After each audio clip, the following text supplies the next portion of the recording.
মুহূর্তে আছি রংপুরের কাউনিয়া উপজেলার যে হারাগাছ ইউনিয়ন রয়েছে সেই হারাগাছ ইউনিয়নের বকুলতলা বাজারে। এখানে আনারস প্রতীক নিয়ে চেয়ারম্যান পদে প্রার্থী যিনি আব্দুর রাজ্জাক তিনি কিন্তু গণসংযোগ করছেন এবং উঠান বৈঠক সহ ভোটারদের দাঁড়িয়ে দাঁড়িয়ে যাচ্ছেন নিজেকে বিজয়ী করতে। এবং আমরা তার সঙ্গে কথা বলবো যে আপনি তো গত কয়েকদিন ধরে নির্বাচনী প্রচারণায় ব্যস্ত সময় পার করছেন, আপনি সাধারণ ভোটারদের কেমন সাড়া পাচ্ছেন এবং এই ভোটে নির্বাচিত হলে আপনি কি কি উন্নয়ন কাজ করবেন?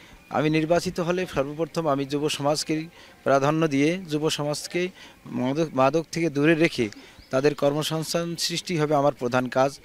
এজন্য আমাদের যে ইপিজেডটা হতে যাচ্ছে সেটাকে আমরা দ্রুত এখানে ত্বরান্বিত করতে চাই এবং ইপিজেড হলে 50,000 যুবকের কর্মসংস্থান হবে, এটা নিয়ে আমরা কাজ করব এবং বিভিন্ন ছোট ছোট প্রতিষ্ঠান কলকারখানা তৈরি করে যুব সমাজকে বেকারত্ব থেকে দূর করাই আমার মূল লক্ষ্য এবং কাজ। এর মধ্যে চেয়ারম্যান পদে হচ্ছেন 3 জন প্রার্থী, 6 জন প্রার্থী হচ্ছেন ভাইস চেয়ারম্যান পদে এবং 4 জন প্রার্থী হচ্ছেন মহিলা ভাইস চেয়ারম্যান পদে। এরা 13 জন প্রার্থী নিজেকে বিজয়ী করতে কিন্তু সকাল থেকে গভীর রাত পর্যন্ত কিন্তু তারা গণসংযোগ উঠান বৈঠক সহ ভোটারদের দাঁড়িয়ে দাঁড়িয়ে যাচ্ছেন।